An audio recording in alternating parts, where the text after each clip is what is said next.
Salut, c'est Richard qui vous parle. Bienvenue au quatrième épisode du Cravate Show. On est le 5 mai 2025. Aujourd'hui, j'ai pensé qu'on pourrait parler d'un sujet difficile. C'est un beau sujet, mais c'est pas facile. C'est l'éducation. À ces temps-ci, à notre époque, le grand sujet populaire, c'est la politique. Puis on parle, puis on voit les camps politiques, les divisions politiques, les luttes politiques. Et ça soulève les passions, ça soulève aussi de l'agressivité. Puis mon Dieu, qu'on voudrait donc pouvoir tenir le contrôle de la situation pour faire advenir les choses de la manière qu'on les comprend ou qu'on les voudrait. Mais la politique, c'est un sujet qui est en aval de la culture. Qu'est-ce que ça veut dire? Ça veut dire que c'est la culture qui fait que la politique, elle est ce qu'elle est. C'est pas la politique qui crée la culture, c'est la culture qui crée la politique. Et la culture elle-même, comment elle se fait? Ben, elle se fait, je dirais, principalement par l'éducation. Puis quand je dis l'éducation, je parle pas seulement du travail d'éducateur des parents, mais tout ce qui contribue à façonner puis à former les jeunes, puis dans les jeunes, leur manière de voir puis de comprendre le monde, l'existence, les relations humaines, leur propre, le sens de leur propre vie. La culture façonne l'esprit des jeunes qui, en grandissant, vont devenir les véhicules de cette culture-là. Puis à travers la culture, la politique se forme. Alors, les luttes politiques sont importantes, mais la culture, c'est quelque chose de plus profond. Puis c'est pas seulement quelque chose qui se forme en disant voilà comment il faut comprendre les choses, mais c'est quelque chose qui se forme sans qu'on le dise, juste à travers l'influence du monde qui nous entoure quand on est petit puis quand on grandit dedans. C'est facile à imaginer. Si je grandissais en Australie, en Chine, en Afrique, en Amérique, on est dans des cultures différentes, puis ça nous amène naturellement à être une partie du monde dans laquelle on a grandi qui est différente des autres parties du monde. Mais si toute la culture contribue à façonner l'esprit des jeunes, il y a une partie irremplaçable de ce processus-là qui est l'influence que les parents ont sur leurs enfants. Les parents, c'est les premiers éducateurs, c'est ceux qui sont les premiers responsables de la manière dont leurs enfants vont grandir. Parler d'éducation, c'est extrêmement délicat. À chaque fois que j'ai eu l'occasion d'avoir des discussions avec des parents, surtout sur l'éducation, les premières réactions, c'est des réactions de protection ou de défense. Même si on dit quelque chose d'extrêmement neutre, du style en tout cas, c'est pas facile à notre époque d'éduquer des enfants. Ben là, ça va être en tout cas, j'ai fait de mon mieux. Ou ben, je pouvais pas vraiment faire mieux que ça. En tout cas, je suis bien content de ce qu'ils sont devenus, mes enfants. Puis on veut justifier qu'on a fait tout ce qu'on pouvait, puis qu'on a bien fait, puis que le résultat, il est pas mauvais. On touche à quelque chose de bien, bien profond, la fibre parentale, chez les papas et les mamans des enfants. Puis tout de suite, on dirait que la discussion sur l'éducation, elle se positionne toujours comme si c'était du côté moral. Critiquer l'éducation, c'est critiquer les personnes, c'est porter un jugement.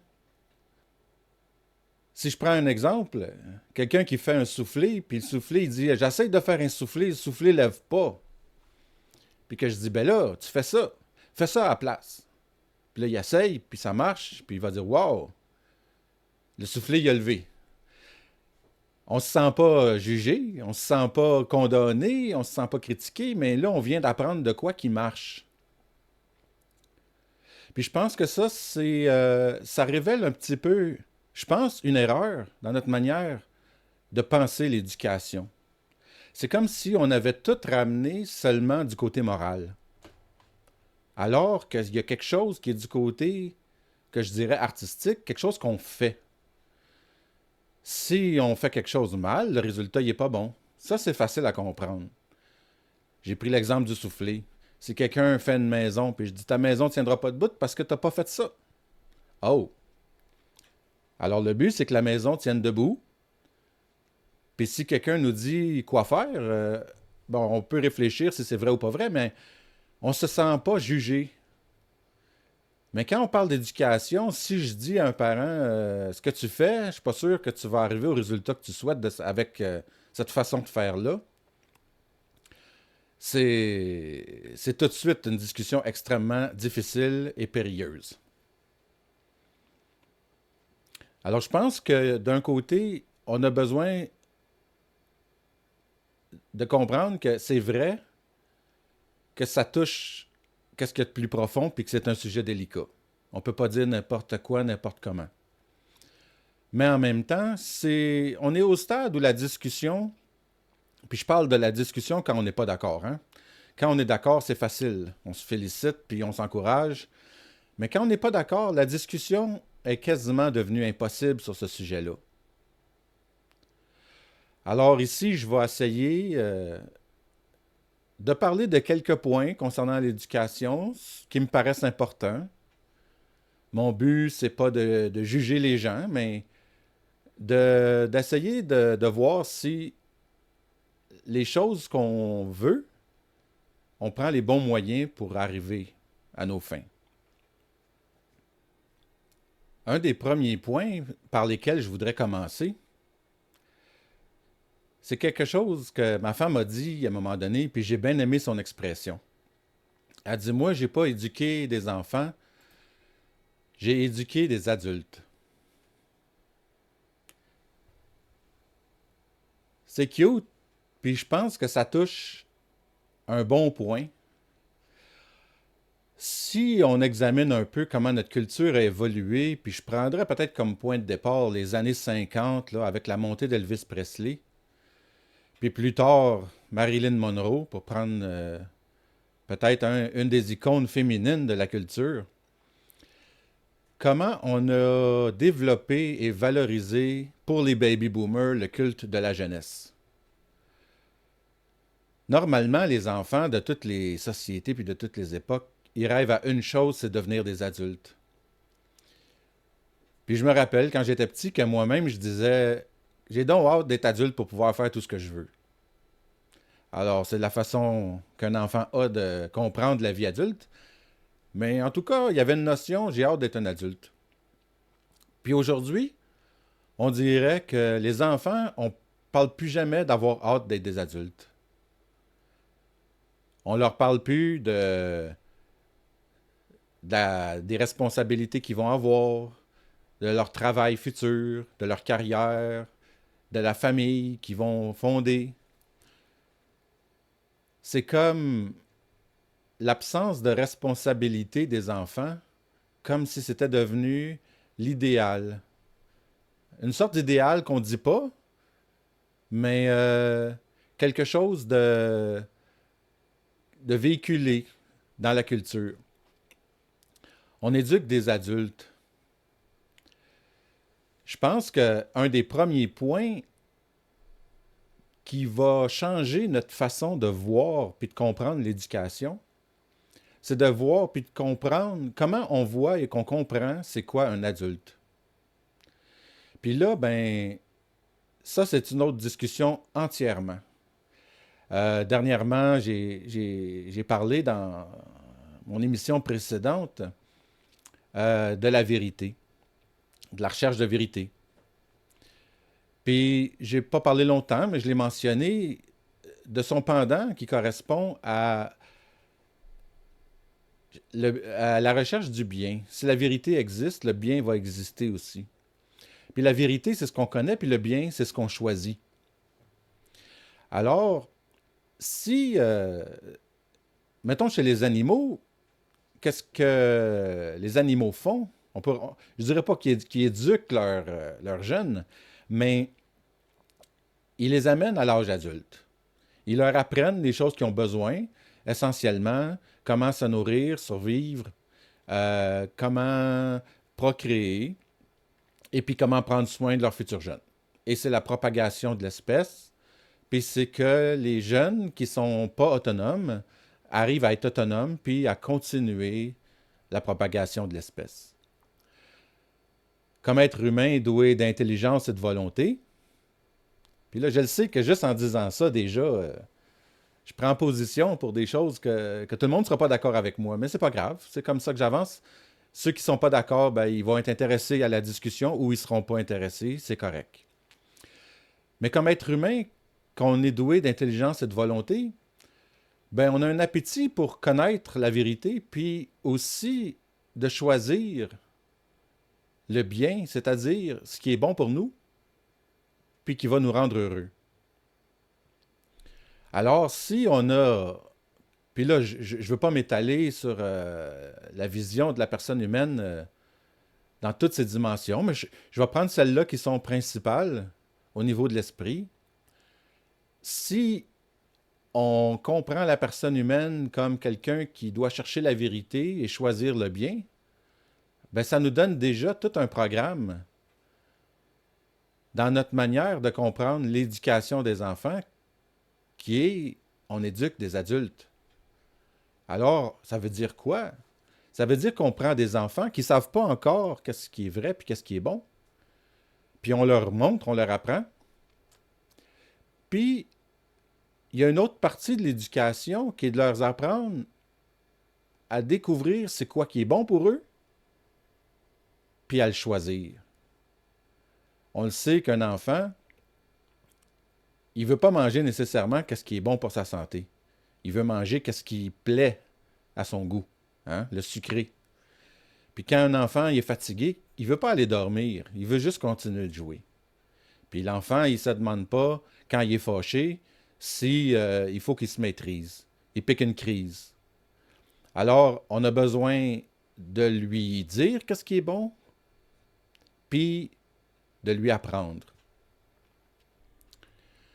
Alors, on a besoin de lui apprendre aussi les choses de base, comme à devenir autonome, être capable de pourvoir à soi-même, de pourvoir pour ceux dont il va avoir la responsabilité, et d'être capable d'avoir une famille, puis aussi de se perpétuer, d'avoir d'autres enfants, puis comment fonctionner, puis survivre dans le monde. Mais il y a des besoins plus profonds qui vont être en lien avec l'apprentissage de ces relations humaines. Comment on fonctionne dans la société avec les gens, puis aussi comment on fonctionne dans nos relations personnelles. Un enfant a besoin d'apprendre à dire la vérité, à ne pas mentir. Alors ça m'amène à mon deuxième point. Dans l'éducation, il y a des principes puis il y a des méthodes. Là, j'étais en train de commencer à parler des principes de l'éducation. On veut que les enfants apprennent certaines choses. Ça, c'est universel.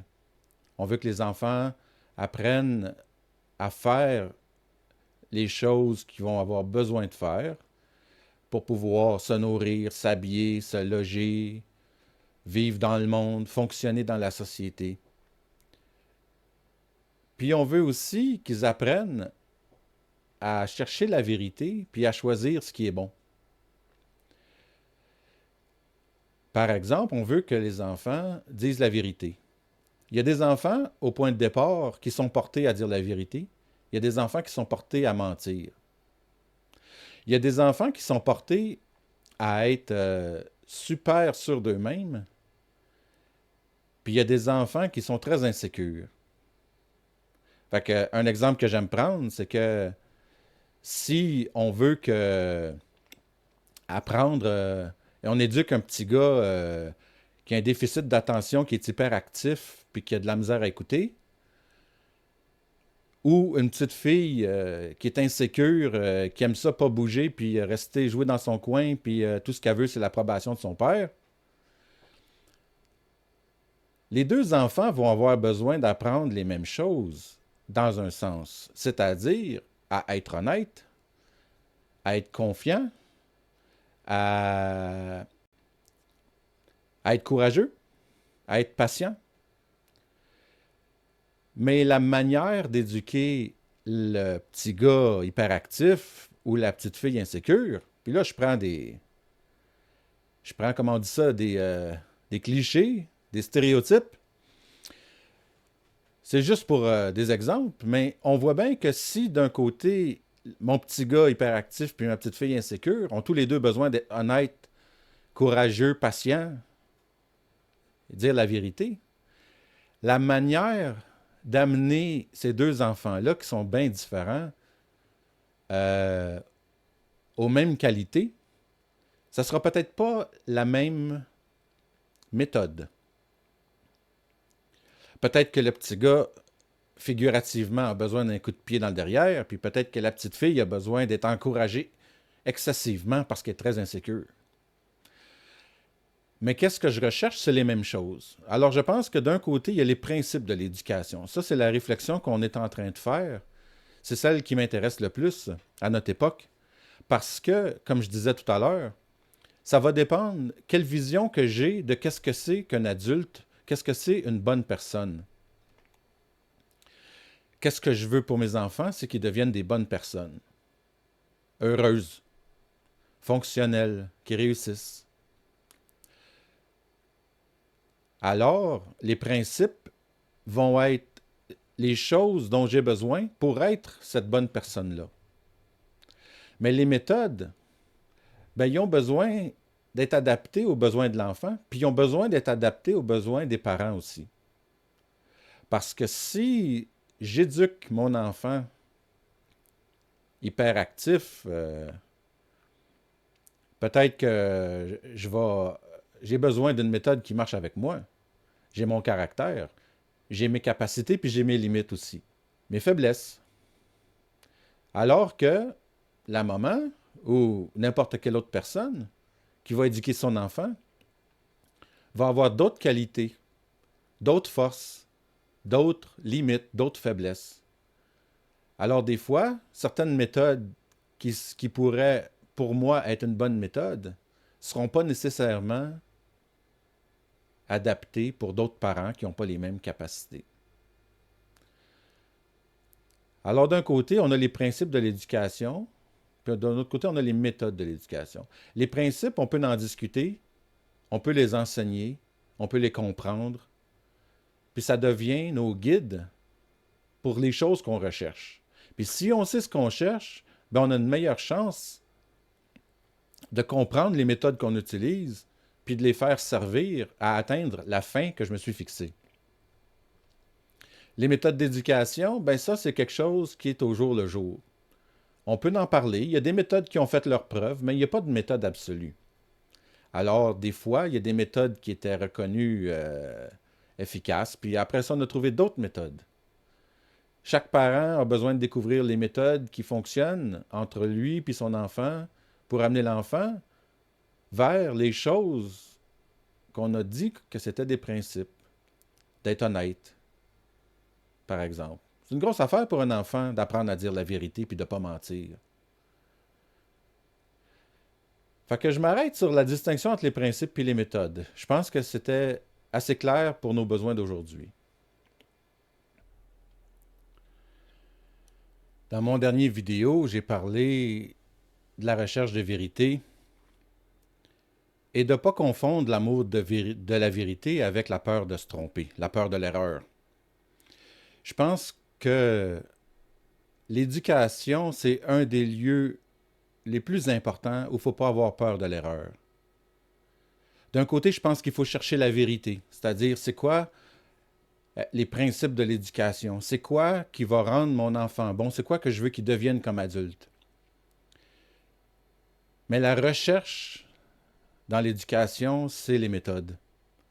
Comme j'ai dit, il y a des méthodes qui sont reconnues. Si tu utilises telle méthode, ça va t'aider à arriver à tel but. Mais c'est dans les méthodes qu'on se trompe souvent le plus parce qu'on n'est pas qu'est-ce qu'on pense qu'on est. On n'a pas nécessairement les capacités qu'on pense qu'on a. Puis nos enfants, ils répondent pas nécessairement de la façon qu'on aurait pensé. Alors, on essaye des façons de faire, puis c'est là qu'on est dans l'essai et dans l'erreur. Mais c'est aussi à cause de ça que la recherche de vérité, la compréhension des principes de l'éducation est tellement importante. Parce que si on sait où est-ce qu'on s'en va, on va toujours être capable de mesurer l'efficacité de nos méthodes. Mettons qu'on est au chalet, j'ai mon petit gars avec moi, il a 5 ans, 6 ans, puis il a peur de l'eau. Puis là, moi, je veux que mon gars soit fort, puis qu'il soit courageux, puis je me dis, t'as peur, m'a te pogné, mon petit gars, m'a te pitché dans le lac, ça va t'apprendre à pas avoir peur. Fait que je prends une situation assez normale, puis on peut tous voir que nous-mêmes, ou dans notre famille, ou dans nos relations, il y a quelqu'un comme ça. Si mon but, c'est d'apprendre à mon gars à être courageux, est-ce que ma méthode, c'est-à-dire je vais te pitcher dans le lac puis tu vas voir, est-ce qu'elle fait la job? Est-ce que ça va l'amener à être courageux? Fait que je pense que c'est pas la pire affaire au monde, mais c'est pas nécessairement non plus la meilleure dans certains contextes. Je prends un exemple un petit peu innocent parce que quand on prend des exemples sur des choses trop importantes, ça devient difficile d'avoir du recul pour les analyser. C'est juste pour dire, si je veux que mon gars soit courageux, est-ce que le pitcher dans le lac, c'est la bonne méthode? Si je m'aperçois que ça ne fait pas la job, ben peut-être que je peux dire, ben moi je veux encore que mon gars soit courageux. Comment je peux faire? Puis là, on est dans la réflexion sur les méthodes. Puis c'est là que bien souvent, en réfléchissant, on va dire, oh, là je pense que j'ai trouvé quelque chose de mieux. Parce que si je fais juste m'obstiner à le pitcher dans le lac, été après été, pendant 10 ans de temps, qu'est-ce qu'il va avoir au bout de ces 10 ans-là? Ben, il faut que j'y pense. Est-ce que le résultat, ça va être que mon gars va être plus courageux ou ça va être d'autres choses? Fait que je suis pas là pour dire que c'est pas une bonne méthode, jamais, jamais. C'est juste de dire, les moyens qu'on prend, ils sont bons par rapport au but qu'on recherche. Il faut toujours, une fois qu'on pense qu'on a des bons buts, puis on peut réfléchir, est-ce que mes buts, c'est les bons buts que je recherche? Si je dis, je veux que mon enfant soit le plus riche, c'est l'argent. Bon, est-ce que c'est ça que je veux que mon enfant recherche en premier dans la vie, l'argent? C'est sûrement pas une mauvaise chose de devenir riche, mais est-ce que c'est la première chose que je veux qu'il cherche? C'est important que je sache qu'est-ce que je veux qu'il devienne comme personne. C'est ça que je vais donner le plus. Fait que on peut réfléchir. C'est quoi les objectifs à poursuivre dans l'éducation de nos jeunes? Mais après ça, les moyens, ben ça, c'est au jour le jour. Puis tout d'un coup, un moyen que j'utilisais quand mon enfant il était petit, là, il arrive à 4-5 ans, c'était bon, mais là, on est rendu vers 9-10 ans, puis ça ne marche plus. Ben peut-être que le même objectif va demander des nouveaux moyens à une étape différente de son éducation. Les moyens, les méthodes. Les méthodes, c'est quelque chose qui change continuellement. On change, nos jeunes changent, la société change. On revisite ça, les méthodes. C'est les buts, par exemple. Si on dit, je veux que mon enfant soit honnête, fiable, travaillant, courageux, bon avec les autres. Je veux qu'il soit patient. Ben ça, c'est des buts qui ne changent pas, ça. Mais à travers les différentes circonstances, puis à travers les différentes étapes de la vie, les méthodes vont devoir s'adapter à ces buts-là. Alors, il faut qu'on s'aperçoive que les méthodes, c'est pas directement l'aspect moral de l'éducation. C'est comment je fais pour parvenir au résultat que je recherche. Fait que ça, c'est infini, cet aspect-là, les méthodes. Puis si je commence à rentrer dans des exemples puis des explications, il n'y a pas de fin. Fait que c'est intéressant, par exemple, mais je continuerai pas plus sur ce sujet-là. Je veux revenir sur la recherche de la vérité puis la recherche du bien. Dans un enfant, éduquer un enfant, éduquer un adulte, c'est pas pareil que de dresser un animal. Je pense qu'on est d'accord. Fait qu'essentiellement, la différence, c'est que le dressage, on cherche un comportement, puis du moment qu'on a obtenu le comportement, ben on a obtenu notre résultat. On veut aussi corriger, placer les bons comportements dans nos jeunes, mais ce n'est pas le but final de l'éducation. Le but final de l'éducation, c'est qu'ils deviennent des adultes, des bonnes personnes. Alors quand on éduque l'intelligence, puis on éduque la volonté. Il faut que ça joue un rôle. Alors, notre manière de corriger les comportements va être changée, déterminée par la manière de comprendre comment ça oriente le jeune vers la vérité puis le bien. Alors, je vais prendre encore un exemple. Si, mettons, je veux que mon enfant reste couché la nuit, ça c'est un comportement, peut-être que j'ai une raison valable, mais si pour qu'il reste couché, j'y compte une histoire que s'il se lève, il y a un monstre qui va le manger, puis qu'il est terrorisé toute la nuit, est-ce que, puis que j'obtiens le bon comportement, il se lève plus, il fait ses nuits, il dort, est-ce que ça va former le genre de personne que je veux qu'ils deviennent? Le fait que j'y compte des histoires qui sont pas vraies, est-ce que ça va, quand il va, quand il va s'apercevoir que j'ai dit des choses qui n'étaient pas vraies, puis que je me suis servi de sa naïveté d'enfant normal, pour obtenir le résultat que je voulais, mais que c'était pas vrai. Est-ce que ça va le faire devenir le genre de personne que je veux? Puis est-ce que ça va nourrir la relation de confiance qu'il va avoir avec moi? Puis là, on va vite dans des questions profondes quand on parle de ça. Est-ce que mentir à mon enfant pour qu'il fasse ce que je veux, c'est une bonne méthode? Pourquoi je veux qu'il reste couché? Est-ce que c'est pour pas qu'il me dérange ou c'est pour d'autres choses? Est-ce que c'est pour moi ou est-ce que c'est pour lui? Est-ce que c'est important de rester couché puis de faire ses nuits? Ça, c'est toutes des questions qu'on se pose. C'est quoi ça, rester couché? Je suis pas contre rester couché. Je pense que c'est une très bonne chose qu'un enfant reste couché qu'il fasse ses nuits, mais qu'est-ce que ça veut dire? C'est quoi que ça représente? On a besoin d'y penser. Fait que l'exemple de faire ses nuits puis de rester couché, ça m'amène à mon point suivant. La question de l'obéissance. Je pense que s'il y a une des questions à notre époque qui sont les moins populaires, avec une des questions avec laquelle c'est bien difficile de mettre le monde d'accord, c'est la place de l'obéissance. Quand on dit à son enfant, là, il faut que tu arrêtes, je vais compter jusqu'à 3. Un. Sinon, il va y avoir une conséquence. 2.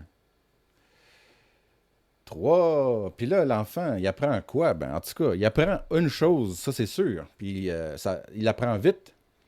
C'est qu'il y a toute la durée du décompte pour faire à sa tête. Il n'est pas obligé d'obéir jusqu'à temps. Puis là, à la fin, il faut voir. Il apprend aussi, à un moment donné, comment étirer la zone de non-obéissance. Fait que qu'est-ce que ça veut dire, l'obéissance?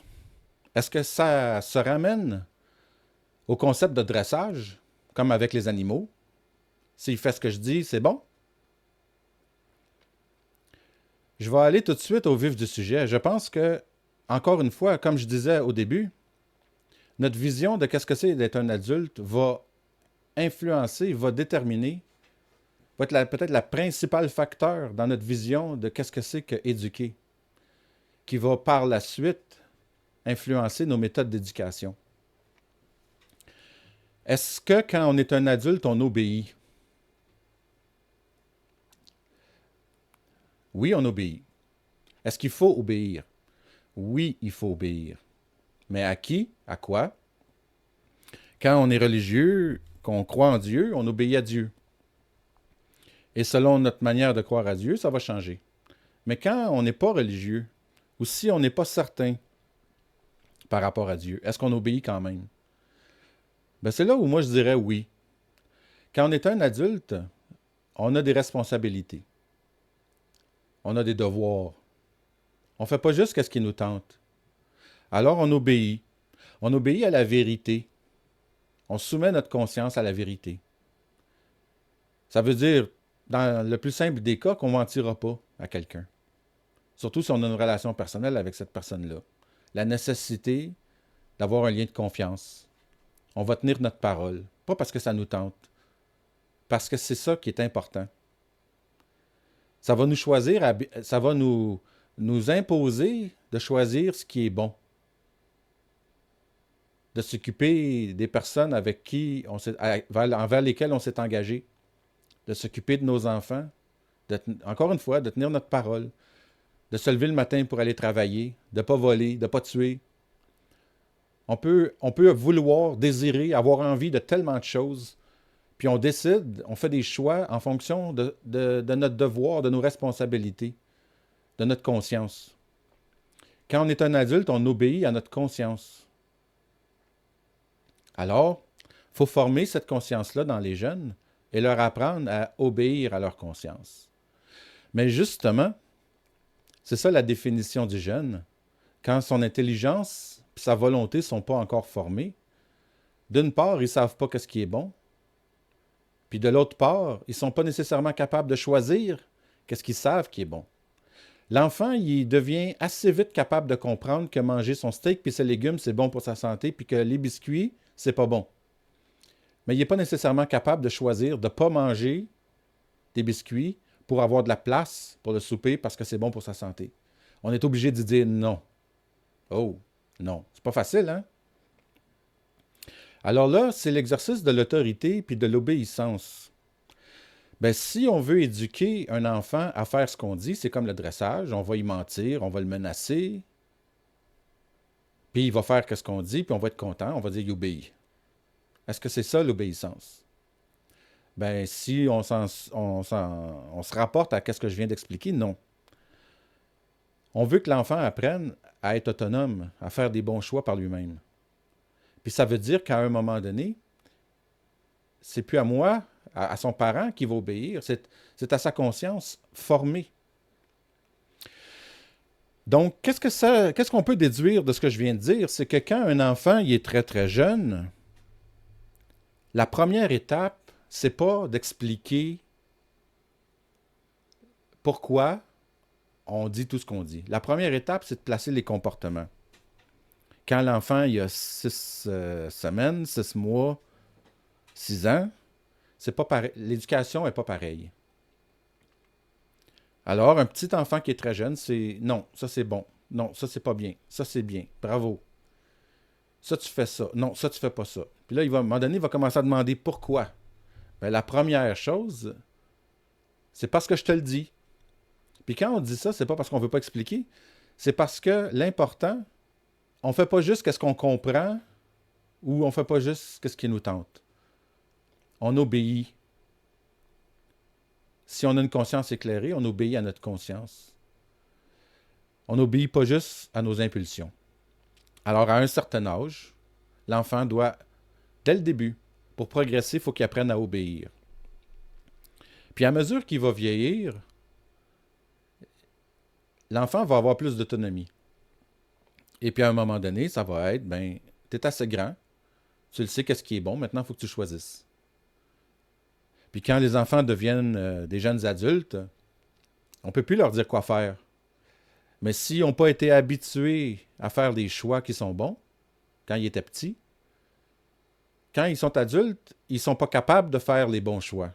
Soit parce qu'ils ne savent pas c'est quoi le bon choix, si on ne leur a pas montré, soit parce qu'ils ne sont pas assez disciplinés, assez maîtres de leur pulsion pour dire « je ne ferai pas ce qui me tente, je vais faire ce qui est bon ». L'obéissance, la bonne obéissance, c'est une obéissance dans la liberté. On choisit d'obéir. Alors l'enfant, quand il obéit, ça ne tente pas. Mais si je l'éduque à l'obéissance, ça ne veut pas dire si tu ne m'écoutes pas, tu vas recevoir une claque sur le derrière, puis là, il va m'obéir parce qu'il a peur de la punition. La bonne obéissance, c'est éduquer la volonté à coopérer à l'éducation. Alors, quand l'enfant est petit, des fois, il n'y a pas d'autre moyen que de dire, ben là, t'écoutes pas, tu vas dans ta chambre, ou là, on tombe dans quel moyen je vais prendre pour placer ça. Mais l'obéissance est au centre de l'éducation, parce que si l'enfant fait juste ce qu'il est obligé de faire parce qu'il ne peut pas se défendre, parce qu'il n'est pas capable de résister, parce qu'il est trop petit puis trop innocent. Quand je parlais tantôt, si tu sors de ta chambre, les monstres ils vont te manger, ça fait un temps ça, un petit temps, puis après ça ne marche plus. Ben, une fois que ça ne marche plus, là, c'est l'enfant il n'a pas appris à obéir, il a juste appris que là, il peut se défendre contre ce que ses parents lui ont dit de faire, puis il ne veut pas écouter. Fait que c'est important que l'enfant ait une expérience positive de l'obéissance, puis que ça soit à travers un lien de confiance que l'obéissance se développe. L'obéissance de l'enfant, ce n'est pas l'obéissance parfaite, mais c'est une obéissance qui est orientée vers l'obéissance de l'adulte. Sans obéissance, il y a juste un rapport de force. L'obéissance, c'est l'acte libre de celui qui collabore. Je le sais que là, je fais peut-être dresser des cheveux en disant ça. Pas les miens, j'en ai pas. Mais l'obéissance, c'est l'acte libre de celui qui collabore. L'esclave n'obéit pas. L'esclave, il est contraint. S'il y avait le choix, il se sauverait. Puis c'est pour ça que l'obéissance de l'adulte, c'est l'acte libre de collaborer avec ce qui est bon, ce qui est vrai. Chaque chose que je dis rouvre un nouveau sujet. Hein? Je vais m'arrêter là-dessus sur l'obéissance, mais je pense que c'est la racine de l'éducation, puis que c'est à la lumière, je dis ça parce que c'est à la lumière de qu'est-ce que c'est qu'être un adulte. Responsable, autonome, savoir qu'est-ce qui est bon, faire qu'est-ce qui est bon, choisir de faire qu'est-ce qui est bon.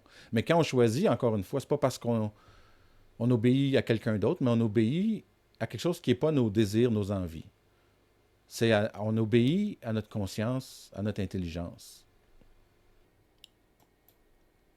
Alors, comme parent, quand on veut éduquer à l'obéissance, on doit apprendre l'exercice de l'autorité. L'autorité, c'est encore un problème dans notre culture, dans notre société d'aujourd'hui. Parce qu'on en est venu, puis aujourd'hui, mon sujet, ça ne sera pas d'analyser d'où ça vient. Mais dans notre culture, on est rendu à un point où on identifie toute forme d'autorité à de la tyrannie. Le mot autorité, il est quasiment plus jamais utilisé d'une façon positive à notre époque. Quand on est un parent, Si on a accepté la notion que l'obéissance est une bonne chose, on tombe avec le pendant adulte qui va être l'exercice de l'autorité. Si je commande à des personnes libres, puis je dirais que l'enfant, il n'est pas libre au point de départ, mais il faut qu'il le devienne. Donc, ma manière de lui commander va devoir être transformée par cette vision-là.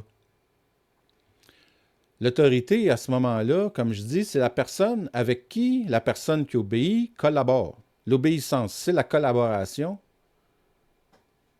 avec la personne qui a l'autorité.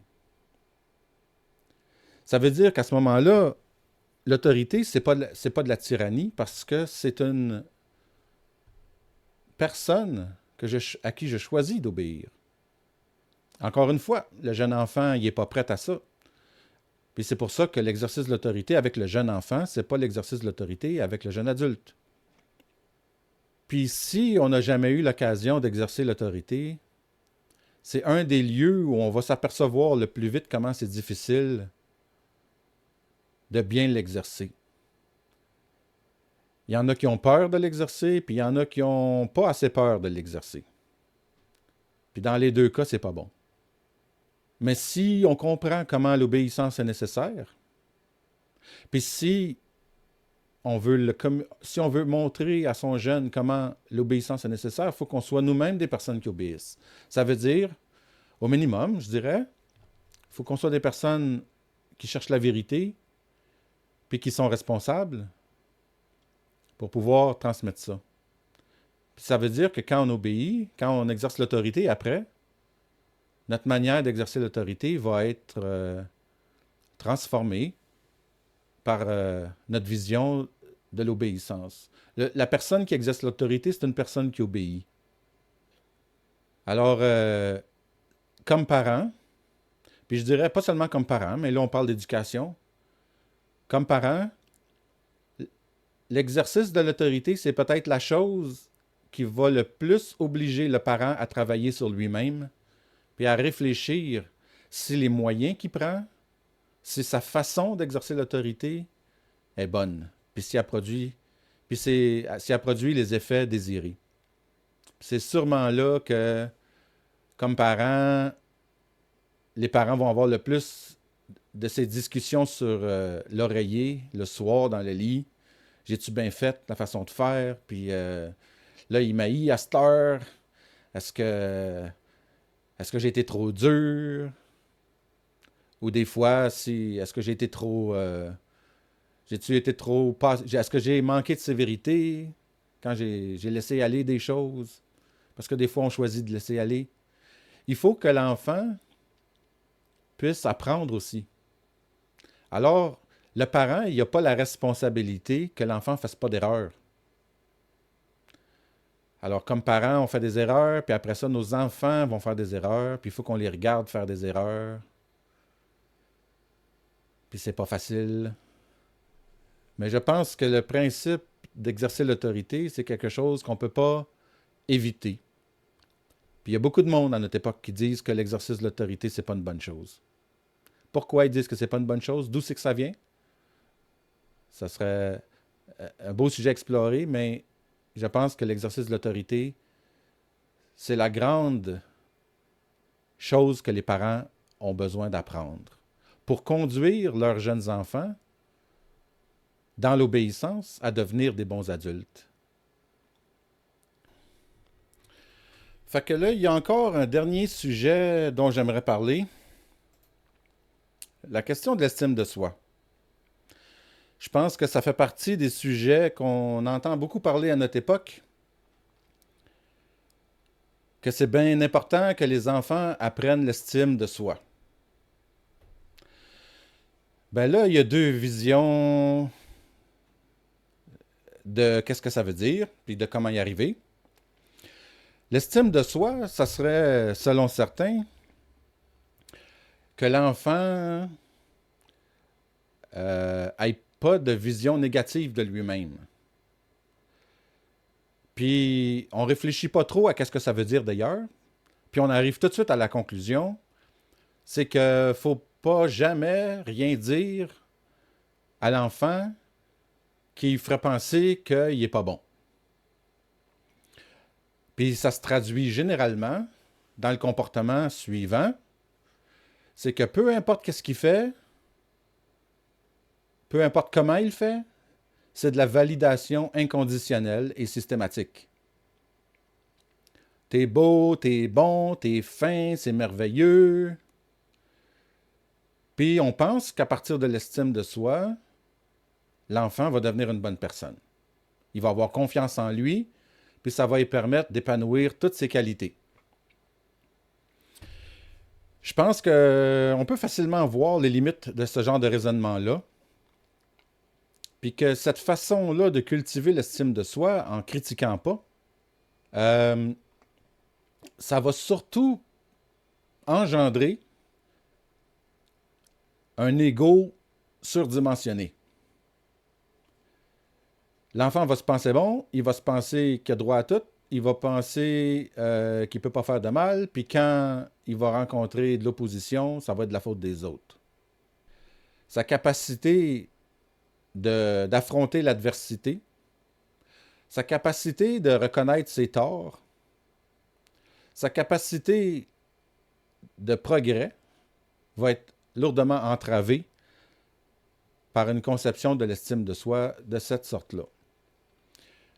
Je pense qu'au contraire, les parents doivent évidemment être encourageants, évidemment doivent valider leurs enfants dans leur bon côté. Mais là, on retombe dans ce que je disais tout à l'heure, la méthode versus le principe. On veut que l'enfant ait confiance en lui, mais on veut que l'enfant cherche la vérité. Est-ce que approuver tout ce qu'il fait au même niveau va servir les buts dont on a parlé tout à l'heure? Si l'enfant joue du piano, puis qu'il fausse, qu'il se trompe de notes, puis qu'on dit « Wow, c'est donc beau », est-ce qu'il va apprendre à devenir meilleur? À côté de ça, je ne dis pas qu'il faut lui dire « Ben, c'est nul ». On ne veut pas écraser l'enfant, il est fragile.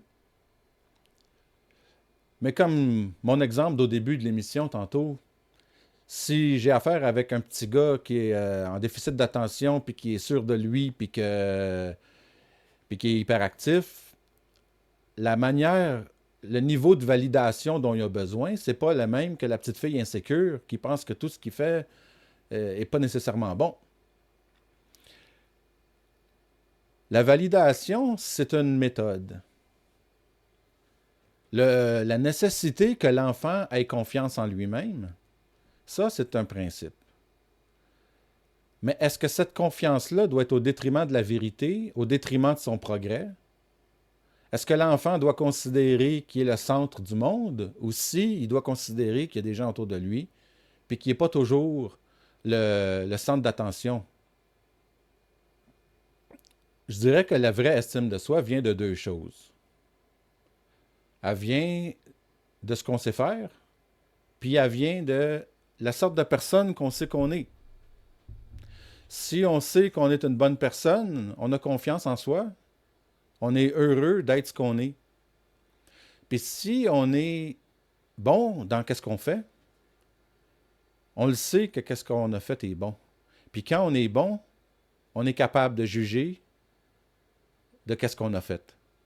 J'ai pas besoin, quand je fais quelque chose de bon, que quelqu'un me dise « Ah, c'est donc beau, c'est donc bien fait. » Je le sais.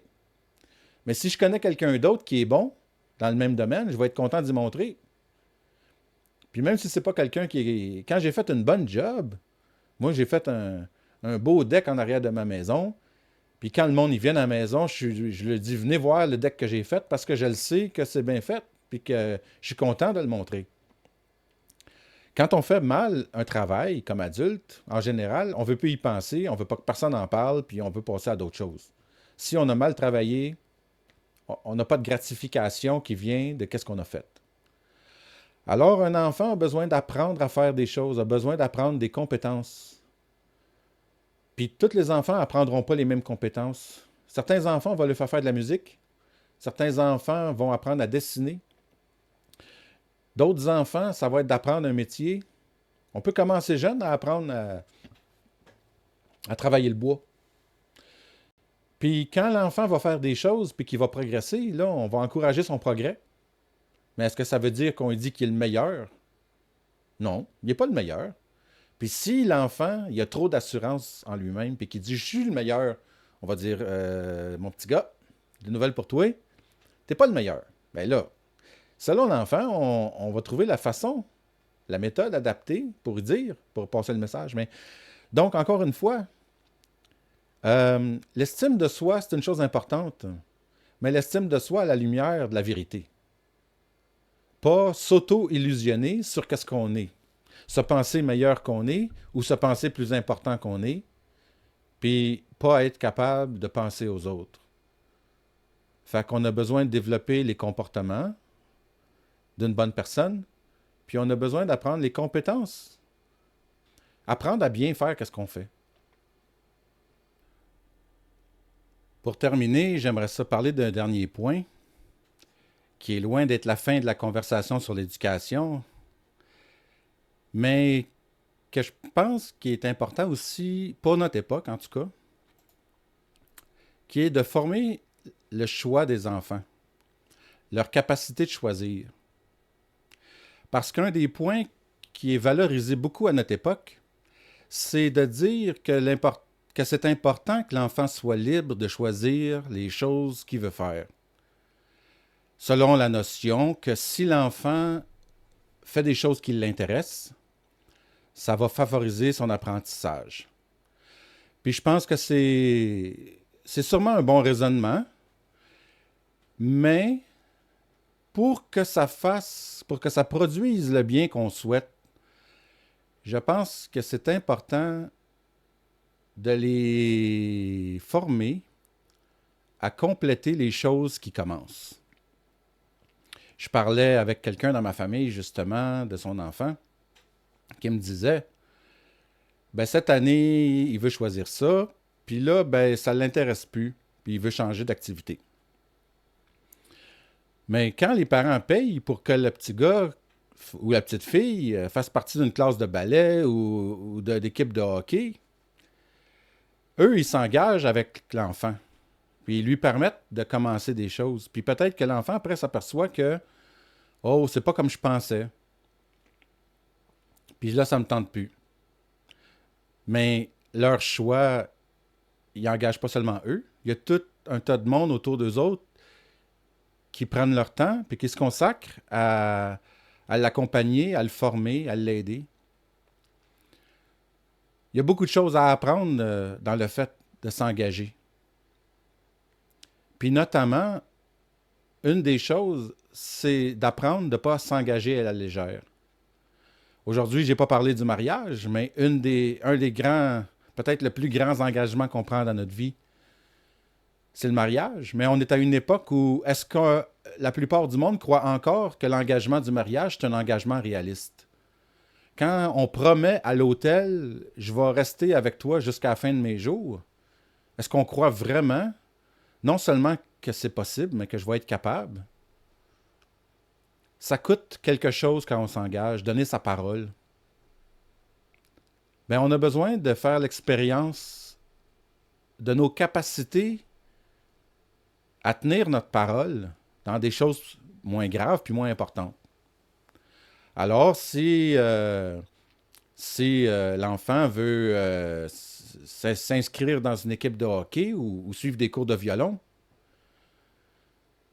ben une fois qu'on a payé pour les cours pour l'année, puis que l'enfant dit « Ah, ben là, ça ne me tente plus. » Ben, on va dire « OK, mais là, on a payé pour ta saison. Ben maintenant, tu vas compléter ce que tu as commencé. Tu as dit que tu voulais qu'on construise une cabane dans l'arbre, dans la cour arrière, puis que tu allais m'aider à le faire. Ben là, il va falloir qu'on la finisse, puis qu'il va falloir que tu contribues, puis que tu aides. Puis peut-être que l'enfant, il va dire oui, mais j'aime plus ça, ou c'est trop dur. Puis là, on va dire, écoute, tu as donné ta parole, maintenant c'est important que tu fasses. Que tu fasses ce que tu as dit que tu allais faire. Puis ça ne veut pas dire qu'il est obligé de continuer le hockey pendant toute sa jeunesse. mais qu'ils finissent l'année. Puis là, l'année prochaine, tu vas essayer le soccer. OK, tu es sûr? Parce que là, tu vas avoir besoin de... Si on commence, si je t'inscris au soccer, tu vas avoir besoin de faire toute la saison, là. Oui, oui, oui, oui, oui. OK. Puis là, l'enfant va apprendre qu'il peut faire ce qu'il veut, mais une fois qu'il a donné sa parole, il faut qu'il complète qu'est-ce qu'il a commencé. Puis Dieu sait si on a besoin d'apprendre ça, compléter qu'est-ce qu'on a commencé, tenir notre parole. Mais ça a aussi l'effet que quand l'enfant va dire à son père si tu me laisses sortir, je vais nettoyer le garage en fin de semaine, quand il va avoir 16 ans, tu vas nettoyer le garage en fin de semaine si je te laisse sortir à soir? Il va dire oui. Ben, si on a fait ça dès l'enfance, l'enfant va arriver plus tard dans la vie, on va savoir que quand il dit qu'il va faire de quoi, il va le faire. C'est-tu une qualité désirable, ça, chez un jeune adulte? S'il me dit quelque chose, il va être là. S'il me dit qu'il va le faire, je le crois. Pas juste qu'il dit la vérité, mais qu'il va tenir son engagement. Puis à côté de ça, il y a un autre bon apprentissage, c'est d'apprendre à mesurer notre capacité de nous engager. Si à un moment donné, quelqu'un nous dit, écoute, si tu me dis que tu vas faire telle affaire, ben moi je vais faire telle affaire pour toi. C'est important à un moment donné d'être capable de dire, oh, écoute, je vais être franc avec toi, je pense pas que je peux te promettre ça. Ça a-tu de la valeur, quelqu'un qui est capable de parler comme ça? Je vais être franc avec toi, je pense pas que je peux te promettre ça. Parce que ça veut dire que le jour que tu vas me promettre quelque chose, je vais pouvoir compter sur ta parole, sur ta fiabilité. Alors, former le choix des jeunes, là, ça commence dans des petites choses quand ils sont jeunes. Ça veut dire, mettons, quand on va au restaurant, là, puis que l'enfant, il dit « Oh, je veux commander le steak puis une cuisse de poulet. » OK, mais là, si tu commandes ça, ça veut dire que tu le manges, là. On va pas jeter ça, là. C'est pas à cause des enfants en Afrique qui ont faim, là. C'est pas seulement une question de morale abstraite. Ça veut dire que si je dépense mon argent pour toi, tu gaspilleras pas ça, là. T'es-tu sûr que tu veux les deux? Sinon, prends-en un, puis si t'as encore faim, on va revenir. Mais si tu le commandes, tu le manges. C'est un bon apprentissage, ça. Former le choix. Puis, je pense que ça va faire justement partie des choses qui vont contribuer beaucoup au développement de l'estime de soi d'un jeune parce qu'il va savoir c'est quoi ses capacités puis c'est quoi ses limites. Il va se connaître. Puis à côté des autres vertus, s'il apprend à être persévérant, à être courageux, il va devenir meilleur dans ce qu'il fait. S'il apprend à bien travailler. Fait que, voilà. C'est un sujet infini. C'est une discussion que les philosophes de l'Antiquité grecque avaient déjà. C'est pas un sujet récent, c'est un sujet aussi ancien que l'humanité elle-même. Les choses que j'ai dit aujourd'hui, c'est des pistes pour commencer une conversation, une discussion, pour réfléchir à qu'est-ce que je veux quand j'éduque des enfants. Alors, ça va être tout pour aujourd'hui, mais c'est sûr qu'on va y revenir. Je vous souhaite une bonne fin de journée et puis portez-vous bien. À la prochaine.